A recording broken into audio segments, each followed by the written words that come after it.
This episode is brought to you by Computer Solutions R Us. Phil and his team hooked us up with all of our computers, and you can do the same for you. Head over to Phil at Computer Solutions R Us and tell him Inside the Game sent you.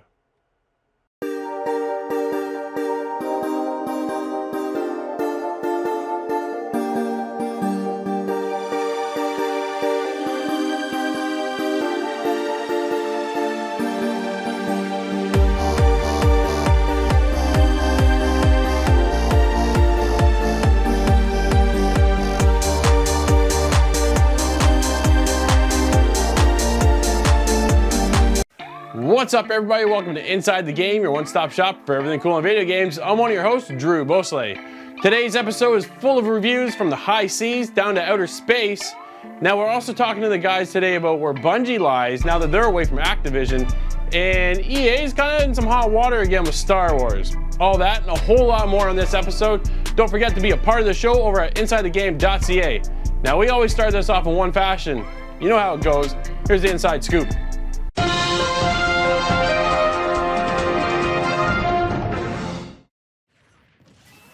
Nintendo has announced first two tournaments happening of 2019 in February. We have Splatoon 2 and Super Smash Bros. Ultimate. The finals will be taking place at PAX East in Boston on March 30th. And the Nintendo of America's Senior Vice President of Sales and Marketing quotes, "This inclusive pair of tournaments is a great way for anyone to show off their skills while playing two of their favorite Nintendo Switch games. Nintendo games are for everyone and offer a unique combination of social competitive fun. That's why we're opening the qualifying rounds to fans of all skill levels." So if you need more information about the tournament, you can head to our website at InsideTheGame.ca where we'll have a link with more info.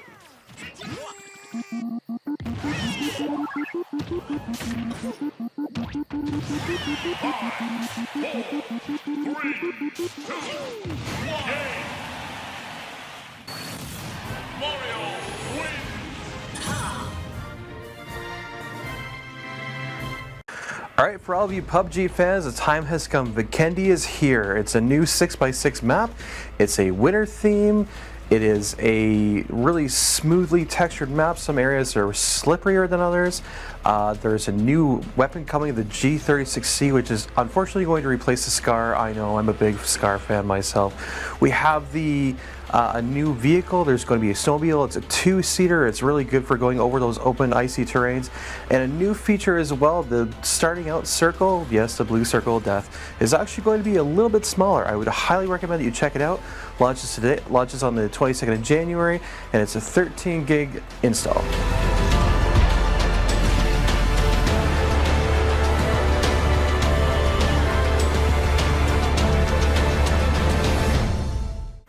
Alright, all you Fortnite fans, content update version 7.2 is dropped, bringing the snowman. We all know winter is alive and well on the Fortnite map right now, so they've nixed the bushes and now we've got snowmen. They come in the form of an item that you can actually throw down and throw decoys of, or you can apply to yourself like the old bush technique. So now we've got sneaky snowman all over the map, so you better watch yourself out there. But also, Fortnite's actually vaulted a few weapons this week. We vaulted the quad launcher, the grappler, and the porta-fortress.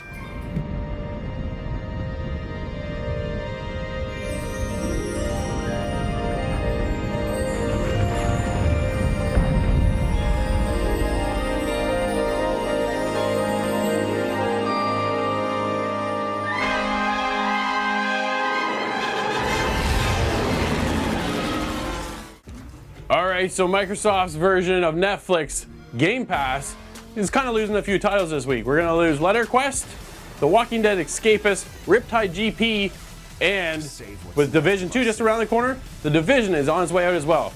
Better pick them up if you're going to get them. They always come at a discount if you have the Game Pass, so check it out. We are The Division. Alright guys, so it looks like Capcom is dipping their hands yet again into the esports field with their North American Street Fighter Pro League.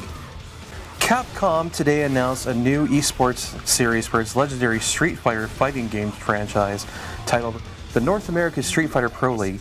The series features 3-on-3 team battles in Street Fighter V Arcade Edition, with 6 teams formed from a mix of seasoned pros, newcomers, and fan favorite players from North America.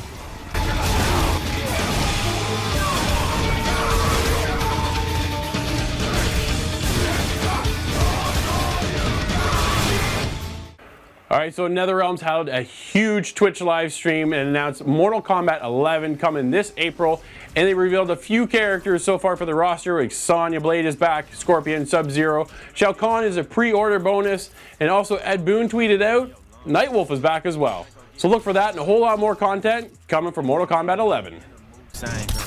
Glock 19 in the blue flame. I was strapped when I slid inside your boot thing. 21 immortal, we'll never die. Loyal to my brothers, I never lie. Call me bird dog, cause I cheat and I'm fly.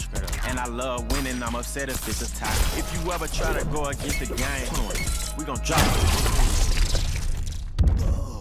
All right, Nate, we're bunkering down for this one. Let's go.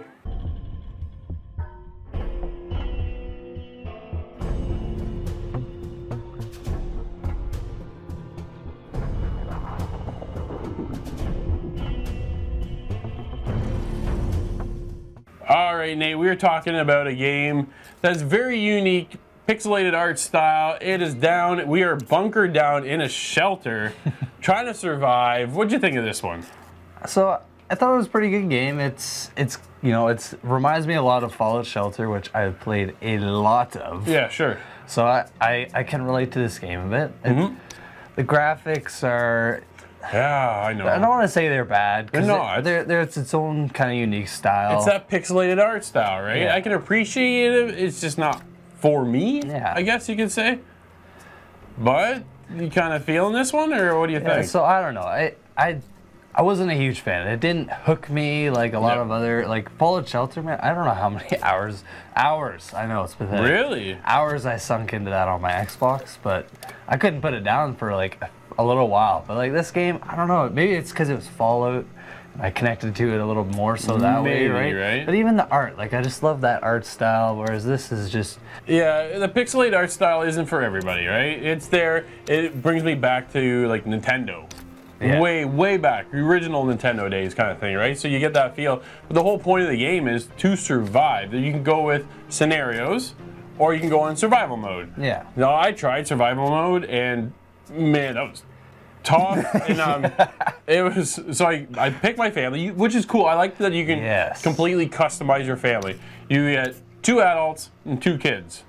So male, female for both, right? So I had a whole family. I named all my kids and everything. We all had our names and we had our outfits. And then you can pick your stats too.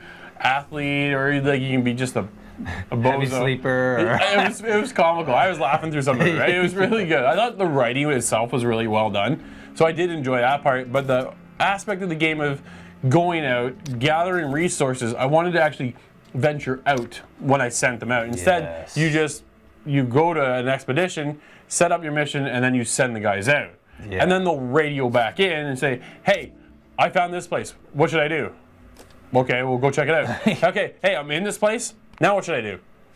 How about you come meet me? I don't know, take a look around. Hey, I found something. Should I bring it back with me? Oh my God. I'm like, are you kidding? Yes. And when they get back, then it's like a simulator. It reminds me of The Sims too. Okay. Because you show up and they're like, okay, here's your stats. So you're hungry, you're thirsty. Hey, look, you gotta go to the bathroom. Apparently, you're not smart enough to realize, this is the part where I get frustrated with these games now, because we are in such a world now where video games are so smart and intelligent AI, but when you get a game like this and the character goes, my bladder's full, but what should I do next? Like, why do I have to go click on the toilet to tell you to go? Yeah. And then, oh, you're starting to stink. Now go shower. So it's all that micromanaging stuff. If you like that, then there's a lot of that in this. You're going to enjoy it. But for me, I get irritated by, your bladder's full. Okay, now you're hungry. Oh, you're thirsty. Like, that's obviously an aspect within the game. There is that survival aspect in this. And then you get stragglers that come by. So you can see, it's all in a 2D plane. But you can see the surface. But to go out into the surface, you need a hazmat suit because it's an apocalypse. Yep. So to go out there and survive, you need to get dressed up, go out, you can temporize, set up a trap, caught a rabbit, brought him down.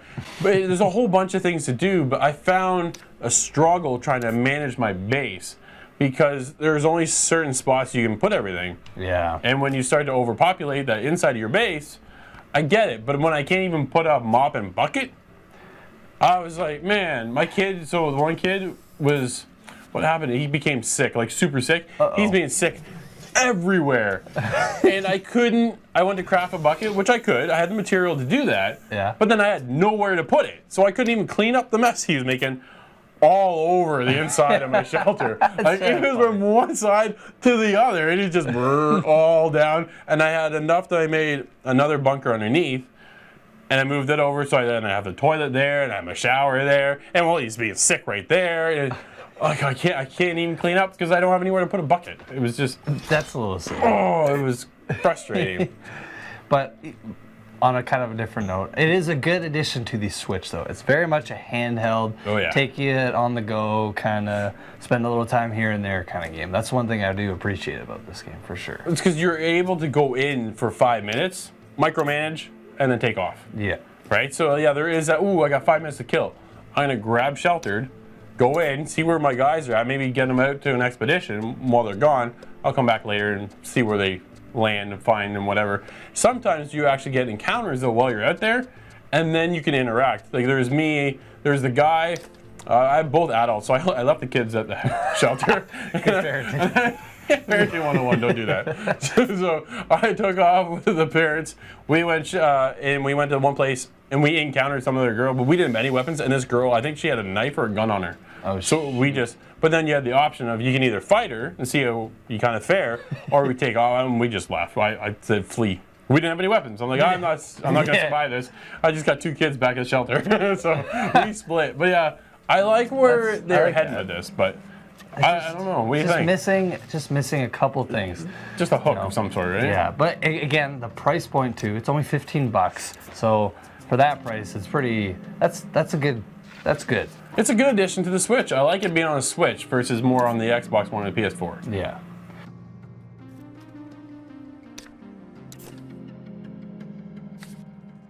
All right, Nate. After being bunkered down in the sheltered, what are you gonna score this one? It's gonna get a 6.5 for me. There you go. Okay. Yeah, 6.5. That's not bad at all. I'm right there. I'm a little higher above you. I kind of like the going out and gathering my resources and managing a little bit, not too much of it. I'm going with a 7. Okay. The exploration and survival aspects of Sheltered are good with small bite-sized gameplay moments for on-the-go gaming with the Switch. But some of the micromanaging can become tedious and repetitive.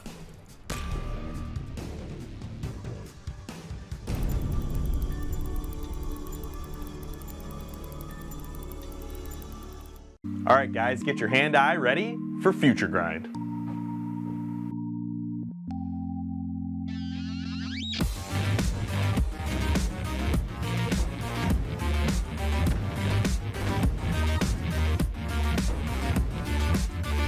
All right, guys, this week we're playing Future Grind on PlayStation 4. It's a side-scrolling stunt bike style game that at first really catches your eye. It's very colorful, the art style is really cool.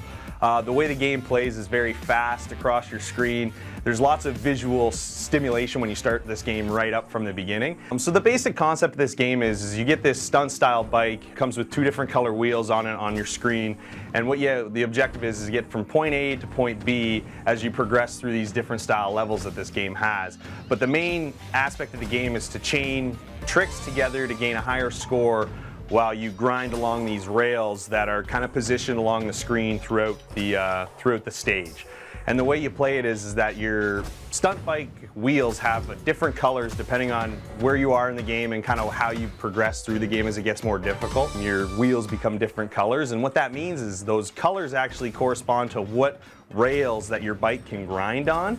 And the way you grind is essentially on PlayStation 4, it's just a kind of a jump style spin technique where you just kind of jump from rail to rail with the bike grinding as you accumulate points depending on how you kind of chain the jumps together. There's double jumps, obstacles to avoid, and the biggest thing is really you need to make sure that you match those colors with the wheels and the rails that you're grinding on, because if you don't, your bike wipes out immediately. But the nice thing about it is that it throws you right back in it. It's a split-second start. You're not going through screens. It's just kind of all right, try again, let's go. And it's a lot of fun in that aspect where you don't feel so bad when you fail, because let me tell you, it comes through really fast. These things are moving pretty quick, and you got to chain these jumps together. And once the colors start changing on you, then it gets difficult. The first few levels when you introduce into the game, it's very easy because it's all the same color. They just kind of walk you through the different maneuvers, the different ways you can move around the screen and from rail to rail. But the biggest thing with that is,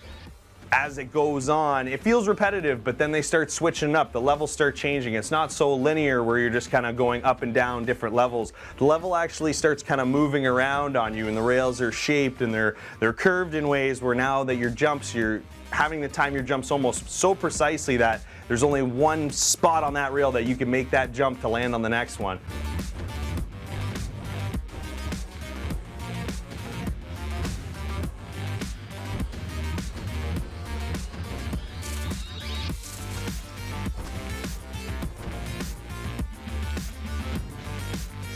The one big thing I noticed about Future Grind is that I was playing it on PlayStation 4, and for me, when I'm playing a console game, I feel like I need to have a little more content. And with this game, I found there's not much to it. I mean, the levels are basic in the sense that you're doing the same thing every time, but at the same time, they obviously are difficult. So the people that are gonna be interested in this game are gonna be these side-scrolling, puzzle, kind of temple run, racing style games where, you know, there's no stopping, it's go, go, go. You know, it's a pass or fail style game. But for me, I felt like this game would be more suited on some sort of mobile device, whether it's your phone or a tablet or something like that, because it's just a good pick up, play for 10-15 minutes. You know, you're waiting to do something or something like that. It's a good game in that sense, but at the same time, I don't think the replayability is necessarily there. And one thing I think that would really help Milkbag Games with this particular game is in putting in some sort of multiplayer aspect or a co-op aspect, maybe some sort of tag team style thing.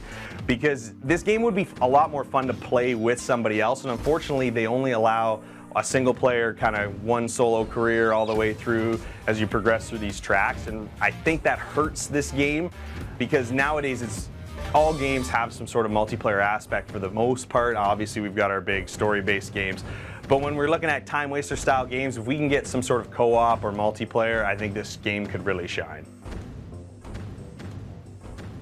If I have to score Future Grind, I'm gonna give it a 7.5 out of 10. I really enjoyed Future Grind's fast-paced gameplay, and its addictive nature made it a lot of fun to play. But some things that lost at points was the fact that it doesn't have a multiplayer mode, and the tracks get a little stale after a while.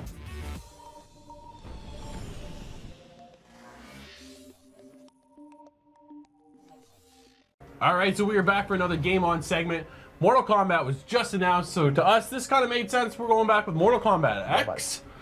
Right now, the standings as it is currently, Corey with 2, Randall with 2, I got 3, he got 1. Yes! He's on the board. All right, so Nate's got a point, so he's slowly catching up to us. So let's see, what we're going to do is we're going to play random characters. We're not selecting any characters, so whether or not we know this character or we don't, this is who we get.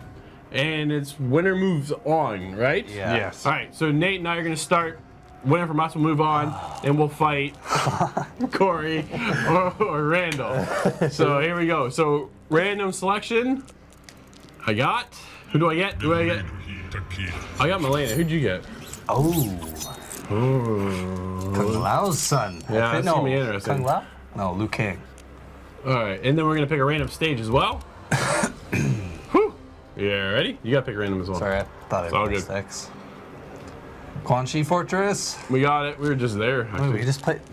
We just played both of these. That's the way it goes, right? That's all right. Okay.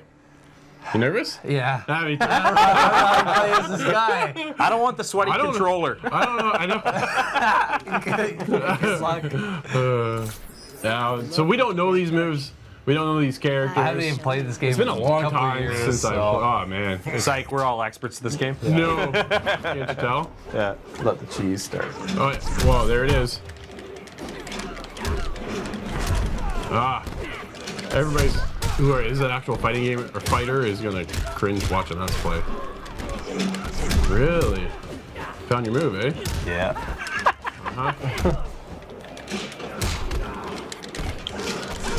Damn, I'm in trouble. It's gonna be a tough one to counter there, Drew. Yep. Oh, that one looks like it's tough to counter too. This might help. But I Right still, out of the skull. I still have a lot to catch up on. Oh. I'm so dead. All right, round 1 goes to Nate. I wish we could look at our moves, but no, we can't. It's all a part of the struggle. Yeah. Yeah. Struggle's real. I need that lock. Oh. Nope. Uh-oh. Oh no! Oh no! I did not need this. Yes, you did. Oh. Oh! He broke it in my nose. Try that again. Oh, are you kidding me? That was a sweet move. We got a nail biter here, folks. Oh man.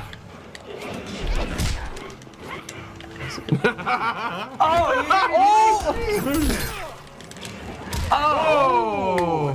Answered back. Okay, I did not see that coming. I don't know my other moves. I don't know anything, so Grab the hammer. don't tell him that. Oh, what are you doing? Oh, man. Oh, I knew that was coming. What? I was still on the ground. Oh, I'm so dead. Oh! Oh, I jumped into it again. This is all I got. I got no comeback. Oh, that hurts so much. This hurts. Ah. And he's okay. He's right back up. Doesn't miss a step. Oh. Oh, this is a close one. I can't get out of it. Oh, here we go.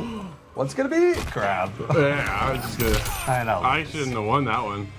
No, you shouldn't. I got lucky. I was like, I'm still hitting them. I'm just gonna keep hitting. I'm gonna keep hitting. Couldn't block it. All right. Scary one, that one. Now that was whew. Randall and I? Randall and Corey to see who goes here.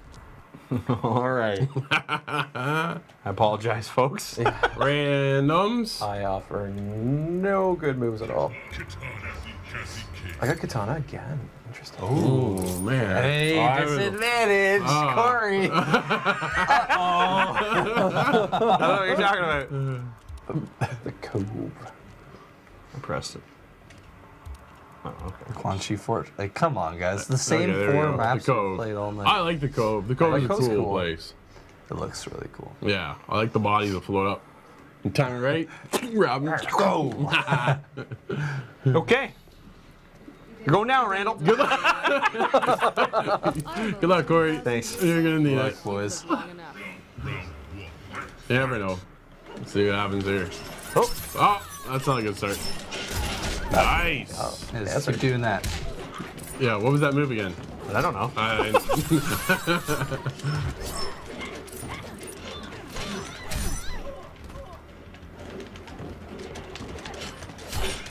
Ooh, take the stick.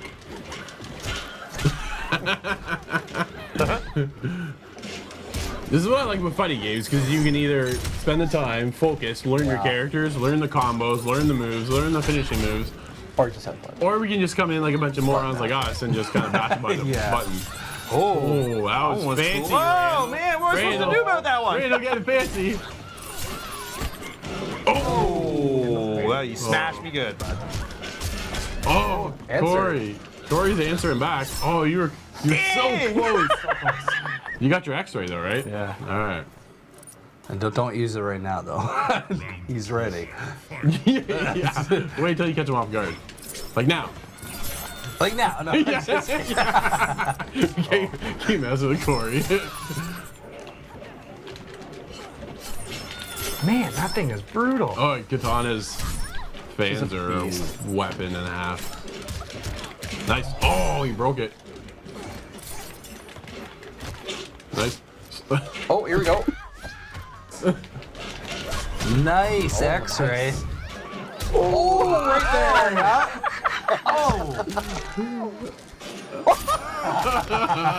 there. They're X-rays, man, or something else. Yeah. Whoever thinks of these, Oh. this must be so fun. Oh, yeah. Like, let's make the most gruesome friggin' way to Man, kill these someone. fans are brutal, man. And they've even stepped it up for the next one, right? Yeah. Mortal Kombat 11 would be fantastic.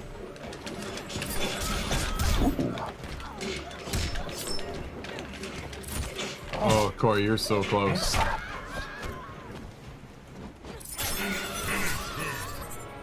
Aw. Poop! Good fight. I tried. Good fight. Good I fight. tried. All right, you're done. So now we're down to me, Randall. Yep. That's it, buddy. All right, this is it. Good luck, marbles. fellas. Let's see who we get. Who's it gonna be? Ooh. Did you get Scorpion? No. I didn't think so. I Ah! was like, no, please don't. Ah, clutchy. Sub-Zero, I'm so jealous. I wonder how to use I would have got it, man. You would have been toast. Yeah. So, one character I know in this game. And Scorpion. 2 characters. This should be a good one. Liu Kang Temple. Yay. Great tempo. Alright, I said Liu Kang. It's Lin Kuei. Look at it. Dyslexic. You're just excited about Sub-Zero, man. It's okay. Yeah, that's, This is gonna suck for me. oh man, you're riding your undead horse.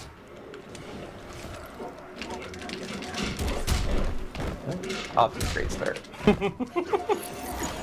What's that freeze? That Whoa! Cool. was really fantastic. Hey! Whoa! That was really cool. Oh. Look out! Uppercut. Come here! Oh! How's it feel to be frozen? Oh, nice. that? That's a I have no sweet idea. move. I don't mess with Quan Can't Chi. handle the magic, boy. Another close match here. Uh-oh.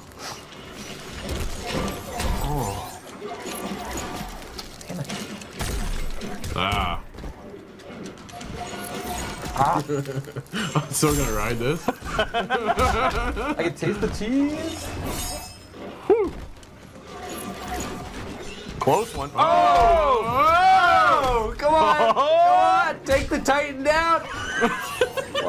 No! That's so close, Randall. So close. Sets up for a real good round 2. Let's go. Ah. Oh. Get your hands off me. Yeah. Cool. Whoa, whoa. Oh, here we go. Uh-oh. Oh man. Here, hold that. Hold your stomach that I just turned into an ice. You dropped some. Yeah. Like your stick back?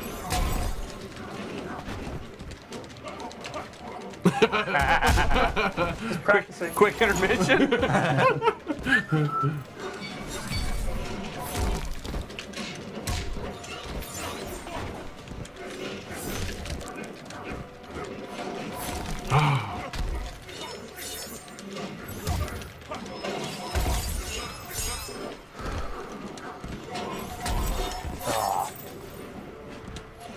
I did get lucky getting Sub-Zero. Hey, that's what random's all about, man. That's right. It's like one of those characters that have, you know, they change, but they're still kind of the same. Whoa, cool. That was actually a really cool move, Randall. Take it. Not cool move, Drew. Alright, so takes it. I was able to sneak one out there. That was close. Just wait till the new good. Mortal Kombat comes out. I'm only playing that. Yeah. Oh, I can't wait to play it too. That'll be good. Yes. So that was our version of a disaster of Mortal Kombat X. Mortal Kombat 11 is on its way. Let us know what your favorite character is coming up in the game, what your favorite character was in this game. I now sit at 4, 2, 2, 1. That's game on. Let's get back to the show. All right, Randall, I want to talk about EA and the disaster that is going on over there with Star Wars. So to catch everybody up, what's happened lately is Amy Hennig's studio. If you don't know who Amy Hennig is, she is a fantastic woman who created the Uncharted series Yes. for Sony. So EA gets her involved, says, hey, come over with us, create a studio, and develop a Star Wars game. Who is not excited about that? Well, I absolutely mean, like I got hello. goosebumps, right? Oh Well, man, yeah. she had something I'm sure so well developed up her sleeve, man. I couldn't wait to. But what happens? They cancel her studio. Yeah. Okay, well, what goes on? They pass her studio off to EA Vancouver. Yep. They just announced again that now they've canceled that game to downscale it to something smaller. Randall, if you are at EA, you've not got to be a little concerned over there what's going on? Well, absolutely. Like, you know, we're kind of left wondering, like, are they looking to make this like just a completely like mobile game, or what's going on? do Like, not do that. like, please, you know, don't fall in that. You know, it's bad enough where Diablo fans were like, you know, and all of a sudden it's a mobile game. We're like, really? Thank you. But if you're okay, so if you're EA and you take a beloved franchise like Star Wars, Millions of fans, millions. everywhere, honestly, it could be, whew, here's your game, ching, just cash, right? Like, it couldn't be any easier. I'm not a developer, obviously. No. But seriously, you are playing with one of the biggest franchises in the entire world. Absolutely. But if you're on Disney's side and you're going, here, we gave this to EA, and they locked in for a 10-year deal, and half of this deal has already gone through, and they basically have nothing to show for it besides Battlefront and the disaster that has kind of become. Don't even get me started. With microtransactions coming at the wazoo, like, it's just been a disaster. When you're supposed to already have 2 other games out by now, Disney's got to have a big red flag going up, going, okay, how do we get out of this deal? Well, absolutely. You know, I can only imagine like the pressure that they're under, because, like, you know, Disney, when it comes to releasing new content, they're very strict. They're very by the book. They have a vision. They want things done a certain way, and you have to wonder if EA is sweating, if that's maybe while they're scaling it down, or like what's going on. Like, we're all just kind of going. EA's Whoa. got to be really concerned now at this point, because if you're Disney and you go the way Disney and Marvel are working right now, if they're going out and they're looking for studios to develop a solid game. Look at Spider-Man. Oh, it's so Insomniac well Games, done. they find a studio. Marvel finds a studio, hands it off to them. Insomniac comes out with Spider-Man and absolutely crushes Kills it. And yet we're still waiting for a decent Star Wars game. Yeah, we are. And everybody wants the single-player Star Wars game. I don't care about a big multiplayer or whatever. Battlefront, okay, that has its own thing. But when you presented options for now a single-player, and now all we're left with is Respawn's game. Yeah, like, we were really One hopeful. game. Like, you know, Battlefront 2 had a campaign. We're like, okay, great. You know, something we could really. And all of a sudden, there was rumors with this coming out. We have an even bigger campaign. We're like, all right, cool, we might finally get there. And all of a sudden, it's gone. We're going into this open world game, and now they said, nope, we're not. We're going to downscale that some more.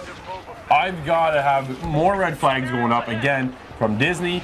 EA has got to figure this out. They got to figure it out real soon, real fast, because they're kind of running out of time. They really are, and it's such a huge franchise. You could build up so much off of. Like, the possibilities are endless. There's so much lore in the Star Wars universe that just to pick out one aspect of that and develop a single-player story campaign, it'd be so I difficult. wouldn't think it would be that difficult. No. But it seems to be such a struggle for EA to figure it out. You know what? Try a different developer. I know EA, like I said, is locked in with this 10-year contract, but if you're Disney, figure out how to break this contract and maybe pass it off to, I don't know, like one of the biggest open world game companies like Ubisoft. That would be I'm great. just saying, Yeah. there's other options out there. There's a ton of developers. Even if you could break off from EA and give it to an indie developer to do a little side-scrolling whatever, it doesn't matter. Anybody at this point has got to be able to come up with something for Star Wars. Absolutely. Like, let's get it going. Let us know over on the site at insidethegame.ca. We'd love to hear your thoughts about EA and the Star Wars debacle. All right, in this week's review, we're talking about a VR game on the high seas.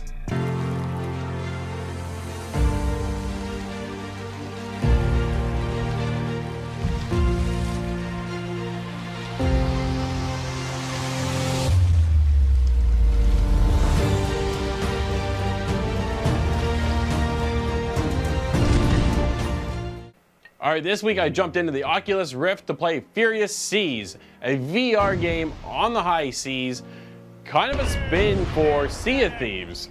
That's a whole lot of rhyming.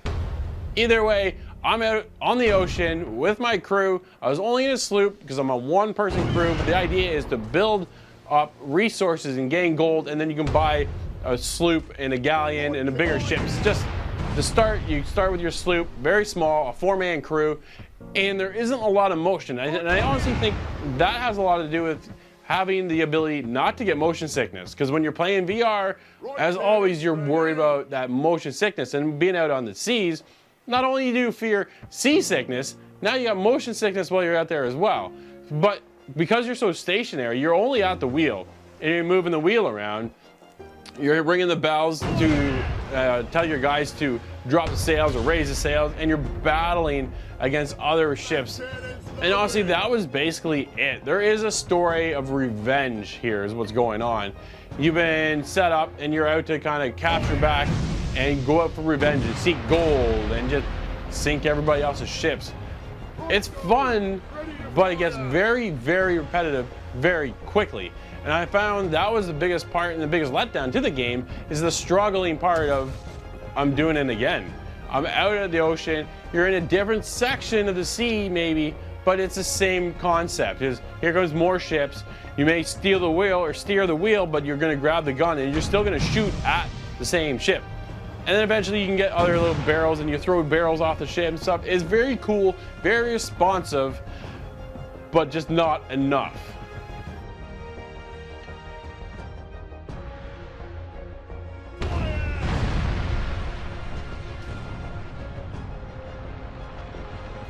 So if you've ever jumped into the world of Sea of Thieves, to take that first-person perspective and actually play in VR has been an excellent experience that I've never really had the pleasure of enjoying before.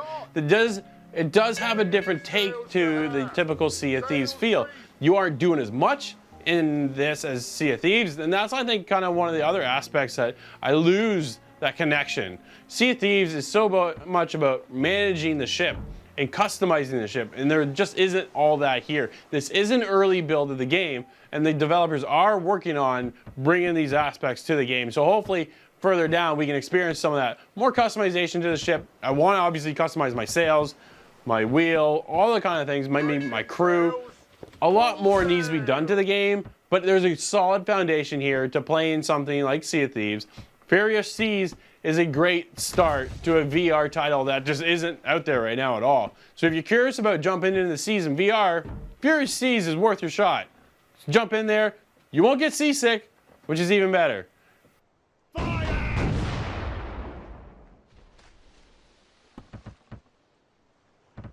Right cannons loading. So overall, Furious Seas was a good time, a little lackluster in some areas. It's still in early development, but I'm gonna give Furious Seas a 6.5.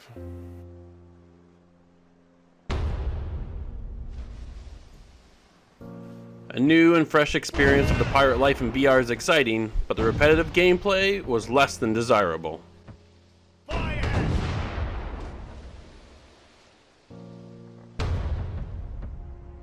Right cannons ready. Alright Nate, something big rumbled within the industry this week, and that was the fact that Bungie is no longer associated with Activision. Is this a good thing for Bungie and Destiny as a whole, or is this kind of like what's going on? What do you think? So I think there's obviously going to be some positive and some negative, effects to this, but Sure. I think overall positive for sure. From what I've seen on Twitter, from what Bungie's saying, everyone is really excited about this big move. And for Destiny, man, now that Activision's greedy paws are out of there, hopefully, we'll get that Destiny game that we've all been waiting for. Are they going to come out with another expansion then for Destiny 2, like the Forsaken after this, or are they going now, you think, into Destiny 3? It's hard to say. I want to say that they're going to continue with the same formula that they've been doing. So we'll have another Destiny 2 DLC this upcoming fall. Yep. And then the following year we'll have Destiny 3. But I mean, who knows? I could be blindsided.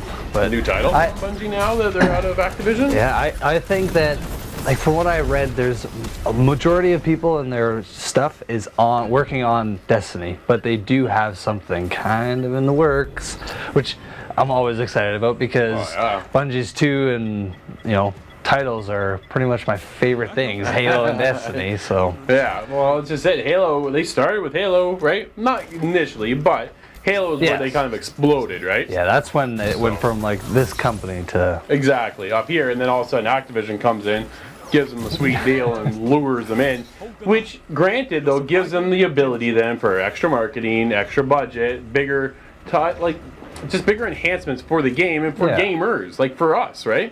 So you kind of look at Activision and go, yeah, you know what, that is Activision, and their main concern is money, right? They're a business, and that's what they want to cater to, is making sure that they're guaranteed money each and every sale. So I get that aspect from it. But when you go to Bungie, I wonder how they feel being pulled in and going, okay, yeah, you know what? We're trying to build this new franchise, Destiny, at the time. We need to get the funding to build what our vision is. And they had a 10-year vision for Destiny. Yeah, I don't think that vision totally panned out the way really. it went from a 10-year game to actually 3 games and a bunch of DLCs. But anyway, that's whatever. Man, I'm excited. I really am excited. I think Bungie needed to take that step with Activision, you know, because I think that took Bungie to that next level of a higher tier company. Okay. And now they're ready to start developing their own games, or not developing, but you know, producing their own games. Well, this is where I'm looking forward to now is now that they don't have the control of Activision, they're able to kind of almost downsize in a bit to kind of get that more mom and pop feel. Yeah. And cater more to the fans, listen to the fans. They are listening, but then they still have that constraints of Activision still kind of tugging at the back of their shirt sort of thing. Now that Activision is no longer around, it's completely up to Bungie as to what they want to do. They are either going to sink or swim on this, right? Yeah. So it's up to them. They have all the fan service in the world moving forward. So to me, I think getting out of Activision after being there for so long and having them help craft Destiny into what it is now was a good stepping stone. But now here's their chance to even elevate Bungie to another level. I'm totally with you there, man. I'm excited to see what Bungie's got up their sleeve for the next like 5 years. I'm expecting another huge IP. Yes. You know, something really big. Something new, right? Not just the Destiny 3, a whole new IP. Oh yeah, exactly. Something completely brand new. Because I bet you probably didn't know this. Destiny was originally supposed to be a hand-to-hand combat game. It was supposed to be only like hand-to-hand fighting. There was no guns. Shooting at all? No shooting. But since Bungie is amazing at making shooting games, because their gun mechanics, you know, like I played a lot of games and they're top-notch. So. They had to stick to it, but I just thought that was a little fun little tidbit. That is interesting. Can you imagine Destiny? I can't. Without any weapons? It's just hand-to-hand combat? I mean, the swords and the like the big axe that they have in the game, like the melee combat in Destiny is actually phenomenal. But it is, but you only base it off of that compared to I don't know what. It would be a very different game. Ooh, it would be a completely different game. Yeah. But anyways, Bungie, I'm super excited, man. This is what I'm hoping, because when Bungie came out with Halo Reach, it was probably, arguably, one of the best Halo games of all time. Mm-hmm. And, you know, like, maybe that's what we'll get with, you know, Destiny 3. You might get that huge game that everyone's been wanting. So, I hope so. Yeah. We'd love to know your feedback. Head to the website, insidethegame.ca. Hit us up on the forums and let us know. Smart move for Bungie, or should they stick with Activision? All right, Drew, so this week we're talking about solving a murder. All right, let's do it. A prosperous land, home to many tribes. The gods entrusted the bird tribes to watch over the others. The tribe founded Pagaria, and all lived in harmony under the banner of the Pagarian Empire. Give me 2 battalions. All right, Drew, so we're talking about Omen Sight. Yes, by Spearhead Games. Spearhead Games, yeah. I like this game a lot. It was good, it was good. It was cool. I like the story of, there's a big murder going on, but then there's this big, it's like a whole magical world that they've created here. And I really, really enjoy the story and the fact that you jump between all these heroes to solve this murder mystery. It's like Groundhog Day, because like you have to basically like, spoiler alert, have to try to save the end of the world, keep it from happening over and over and over and over until you finally get it. And I really liked how they kind of like played that out. Although it was missing Bill Murray, but well, it is what it is. But I did like that part. I thought that was really cool because 1 minute you're playing with one of the heroes and you finish that story and you complete that chapter, but then you kind of rewind and go to another hero, and you reenact that part of the battle from their perspective. Yeah, it was really interesting because like you're trying to, you know, solve the murder of the high priestess, so you're kind of, I found like when I started to kind of get a taste for the gameplay, and I wasn't necessarily like forming allegiance to one side or another, but then it would change. It's like, oh, this is really interesting how they force you to really, you know, take on that dynamic. You're like, oh, what am I gonna do? It is cool because you almost start to then you do kind of favor a side, right? You get to grow on one character and then you go back and then you play the other story, and then you're like, oh, you know what? Maybe I kind of like this person better now because that's how they spun around when their story intertwined with that character. I thought it's very cool. I love the art direction of this game. All the art direction is beautiful. It's very polished.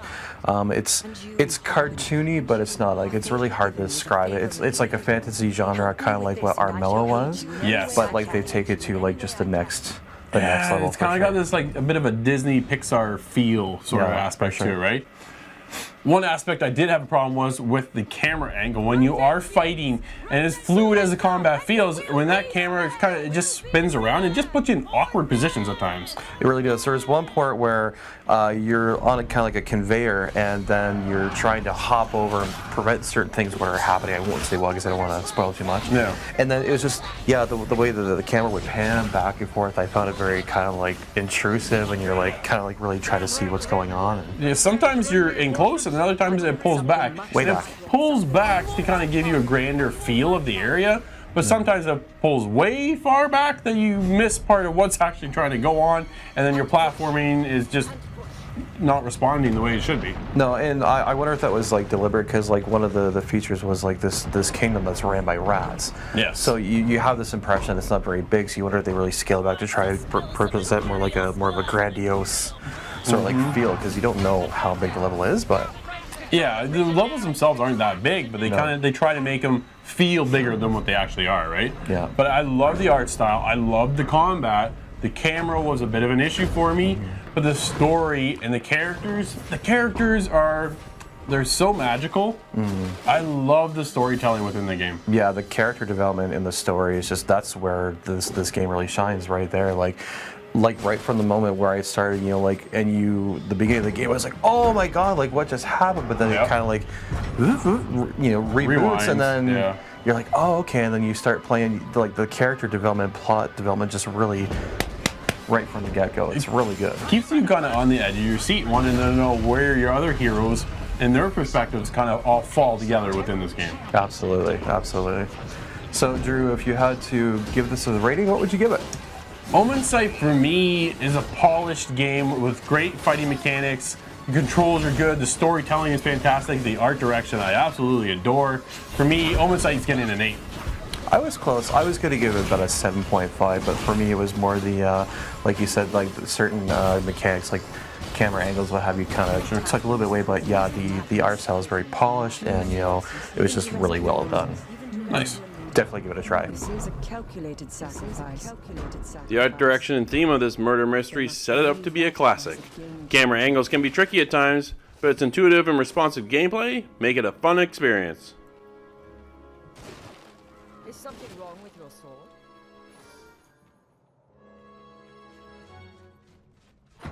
Let's get smashed and play the ultimate fighting game, Super Smash Bros.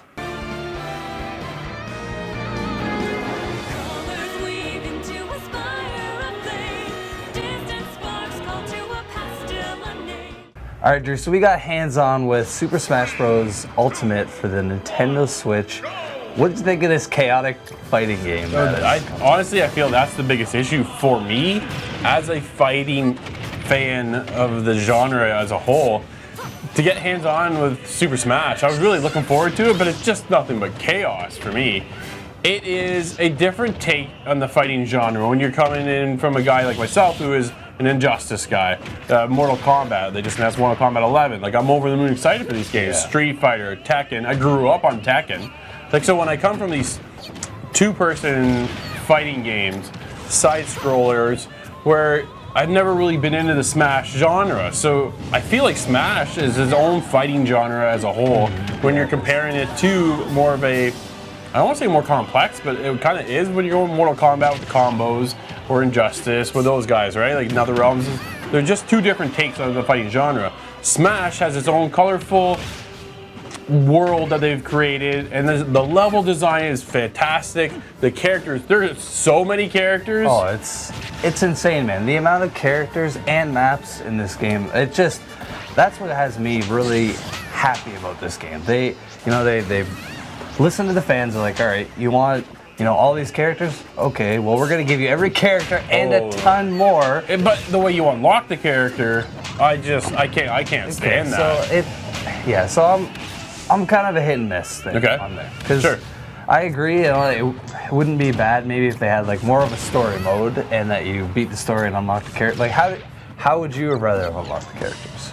You know, honestly, it's a good question. If you go to, again, coming from the Mortal Kombat field, you fight the tower. You fight your tower, you win the battle against the boss, you get that character. With Smash, it just feels so randomly generated. Yeah. Right? Okay. It's just, there's no theory on how I can go about unlocking 70 some odd characters. When I start a roster off of 6 characters, and I have to go to 70, and I have to unlock them just by random generating. I'm gonna play the game, right? So I play the game, whether it's Spirits mode or Smash mode or whatever you want to play. You'll get to a challenger, and then that challenger you have to defeat, and then you win that character. Yeah. Adds to your roster. Okay, cool. But it's doing this over and over again. It's not just a handful of characters I have to do this with. It's every character. And that's where I struggle. Going, I just want these characters. Yeah, I hear you.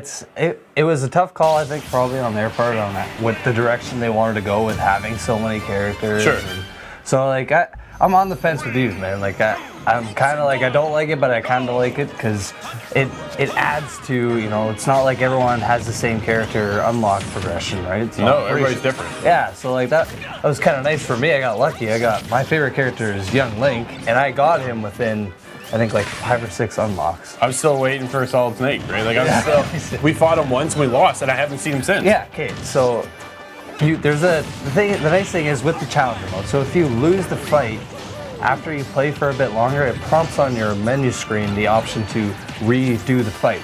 So any characters that you've missed through the like those challenges, it unlocks everything for you. So that, you know, that's a nice feature that they have. It's a bonus, I guess you'd call that, right? Sure. Yeah. I do like what Smash brings to the table, and it is so unique in the fighting genre. But when you have 4 people on screen all at once, I don't know how many times I lost my character and felt off the edge. Depending on the level you're on, sometimes there is no edge, right? You just get smashed off. And that I can handle. It's but when I lose my character's sighting and I just fall off. And that comes with time. So irritating. Because, you know, you haven't grown up playing the Smash game, so... No, you know, I was on the other spectrum of fighting. You know, even for me, I haven't played a ton of Smash growing up, but like I've played enough, and I still had times where I'm like, when it was like a ton of stuff happening, like I don't know where I am right now. It's cool because, you know what, I hand the controller to my kids and away we go. It is simple, it is easy to get into, it's intuitive, but it is an art form in itself to actually play Smash Brother and play it well.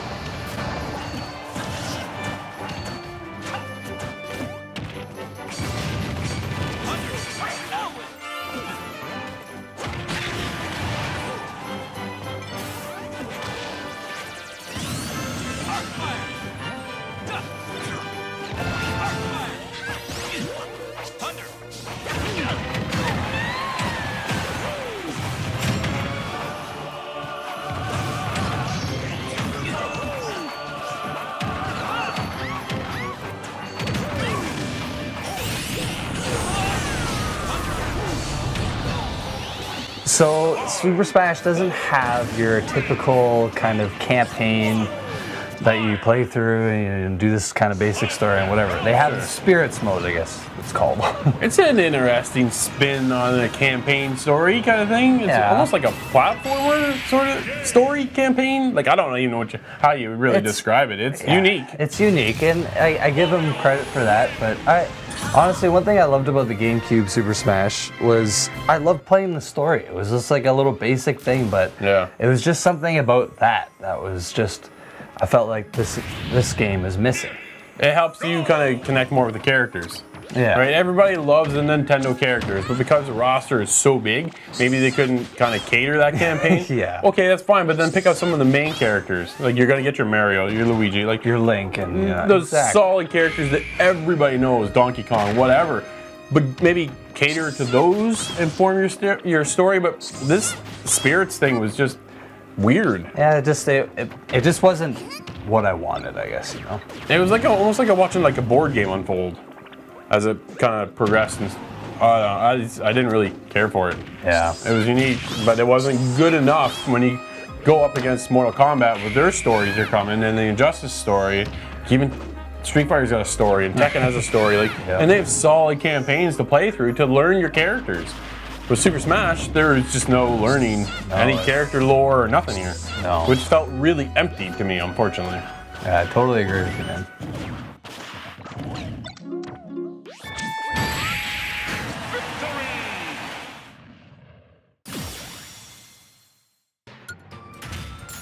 All right, so if we're gonna wrap up this review, Drew, what do you gonna score Smash? Because I know what I'm gonna give it. I'm giving Super Smash Bros. Ultimate, the Ultimate, 6.5. Ooh. I know I'm low, but it was so chaotic in the way you unlock your characters, and then the Spirits mode, it just wasn't the package I really wanted. Okay, so I'm a little bit higher. I'm going to the 8.5 because you are higher. Oh, the character roster and give it the to level you. selection is just it's everything everyone's wanted. And you wanna know what? Like, they have a little bit of DLC and it's cheap, and I totally agree with them having it in there because today's day and age you have DLC. Yes. So I don't know. I think it's an 8.5 with all the fighting styles too and just everything. It deserves it. Cool.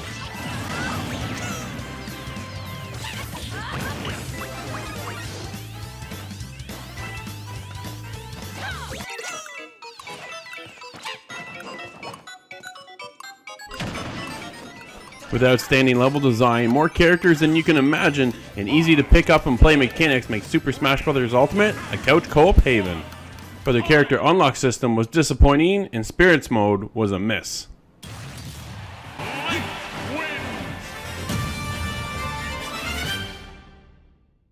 Alright, Randall, so that's another episode.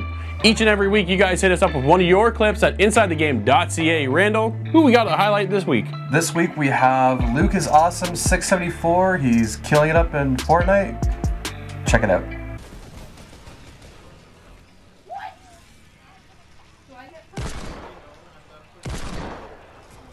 Let's clutch. Yo! Headshot! Okay, Mateo, did you see that in the chat? Yo, another headshot.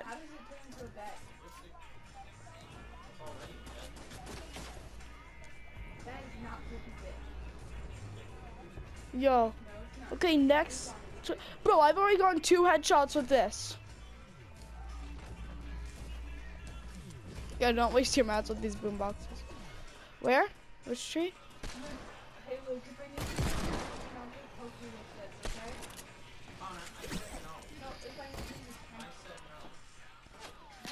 No, he's still on the tree.